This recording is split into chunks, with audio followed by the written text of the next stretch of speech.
Hello everyone. So we're going to be talking about colligative properties today. And colligative properties are properties that depend on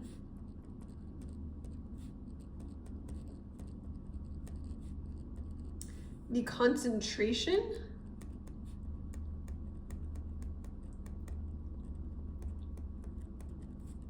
of solute particles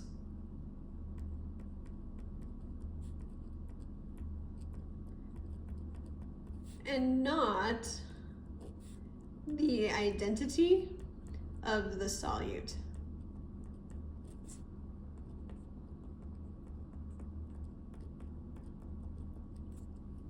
So it doesn't matter what is dissolved in the solvent, which is usually water. So it doesn't matter what is dissolved, it just matters how many particles there are per liter of water or kilogram of water. So there are three colligative properties that we're going to talk about: boiling point elevation, freezing point depression, and osmotic pressure.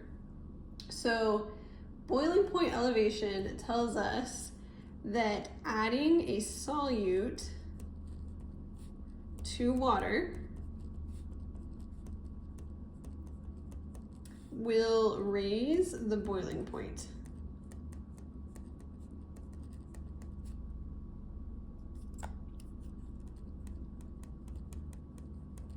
So it doesn't matter what the solute is. It could be sugar, it could be salt, it could be baking soda. Anything you dissolve in water will increase the boiling point. And of course, the boiling point is the temperature at which water boils. So normally at sea level, water will boil at 100 degrees Celsius. If you dissolve salt or sugar or anything else, the water will boil at a slightly higher temperature. And the more solute you dissolve, the more particles there are, the more the boiling point will elevate, or the higher it will be. So that is boiling point elevation. It depends on the number of particles that are dissolved. It doesn't matter what the particles are, just the number. Freezing point depression is similar, but it's the opposite effect. It says that adding a solute to water will lower the freezing point.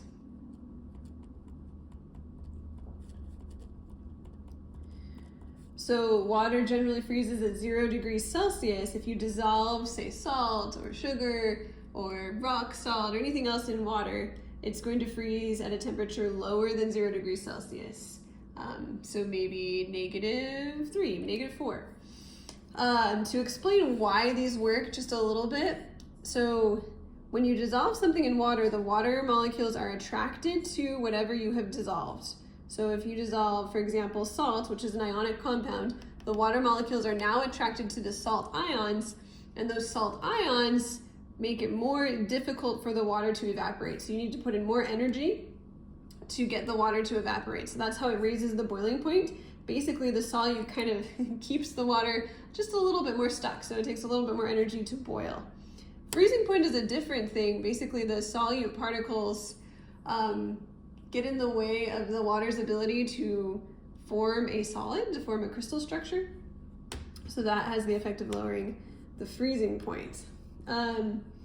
Osmotic pressure has to do with osmosis, which we'll talk a little bit more about in a different video. But basically, osmosis is the tendency of water to flow through a membrane like the one I'm going to show you right here. So if we have a situation like this, if the little tiny circles are water and the big circles are some solute, like say sugar, the water is going to flow from Y to X in order to equalize the concentration as much as possible. So the water is going to flow from the area of lower concentration of sugar to the area of higher concentration of sugar.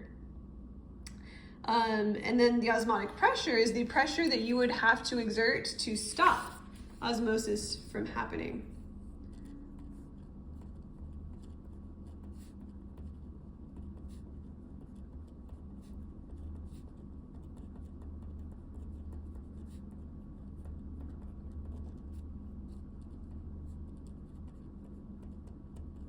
And again, the greater the concentration of sugar particles or whatever is dissolved in the water, the greater the osmotic pressure would be.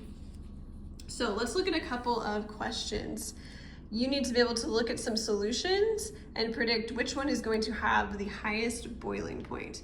So if we look at these numbers, these are concentrations in molality, not molarity, but molality. The reason we're using molality is because when we're talking about boiling point elevation and freezing point depression, we're in situations where the temperature can be changing.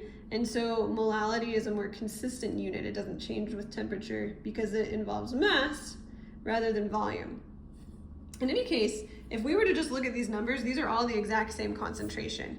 So if these all split into the same number of particles, then these would all raise the boiling point by the same amount. But some of these compounds split into different numbers of particles, and that has to do with whether they are ionic or covalent.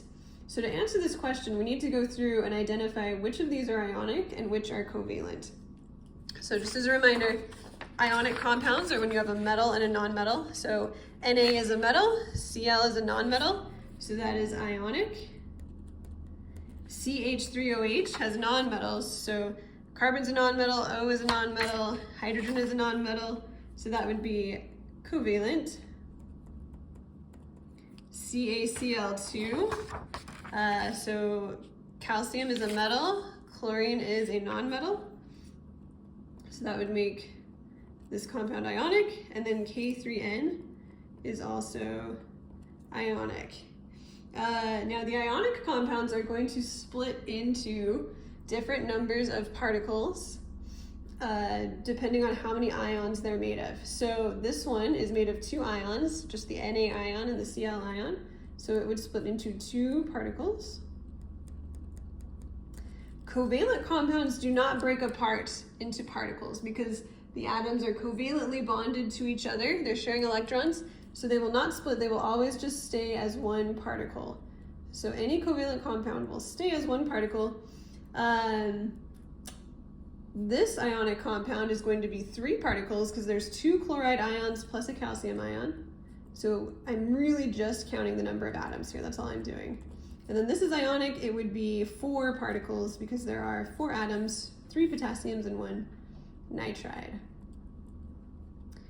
So since these all have the same concentration and this one has the most particles, the highest boiling point would be the one with the greatest concentration of particles, which would be D. Okay, one more example. We're now trying to find which of these would have the lowest freezing point. So we need to first notice that these have different concentrations. So this is a 0.1 molality, 0.4, and these two are 0.2. And then we also have different compounds. So we're gonna have to take into account both the concentration and the number of particles. So I'll show you how we'll do this. Let's first go through and identify these as ionic or covalent. So iron is a metal, these two are nonmetals. So this one is ionic. We saw this one in the problem before. This is covalent. And then these two were also in the problem before. They are both ionic. And now what we need to do, since these have different concentrations and the compounds have different numbers of particles, is we need to multiply the concentration by the number of particles. So this one, people sometimes look at this and think that it's gonna have like 13 particles because there are 13 atoms, but polyatomic ions, like this one, count as 1 particle. So if you wanna label this a polyatomic ion, and then if you need to, you can write in polyatomic ions are 1 particle. So this compound actually has just 4 particles, 3 nitrates, so 3 NO3s, that whole thing is 1 particle, plus the iron. So this would be 4 particles times 0.1 molality would give us 0.4 molality concentration of particles. This one is covalent, so it just has 1 particle, and if we multiply that by its concentration, it is actually also 0.4 molality, so same as the other one. This compound has 4 particles, and the concentration is 0.2, so it has a concentration of 0.8 molality, And then this one has 2 particles times 0.2, so 0.4. So all of these are gonna have the same concentration of particles except for C, which actually has double what the others have. So this one would have the lowest freezing point, because again, for the lowest freezing point, we are looking for the highest concentration. So recapping, solutions with higher concentrations will have higher boiling points and lower freezing points. And there are a lot of applications of this. This is why we put salt on the roads. It keeps ice from forming and even melts ice. And then sometimes people will put salt in water that they use to cook pasta, thinking that it will make the pasta cook faster. The boiling point elevation doesn't really have enough of an effect to really make your pasta cook faster. But as far as flavor goes, it is good to put salt in your pasta water. So people will say that putting salt in makes the pasta cook faster. It doesn't really raise the boiling point enough to have an effect, but still recommended for taste. So those are some applications of colligative properties, and these are the types of questions that you will be asked.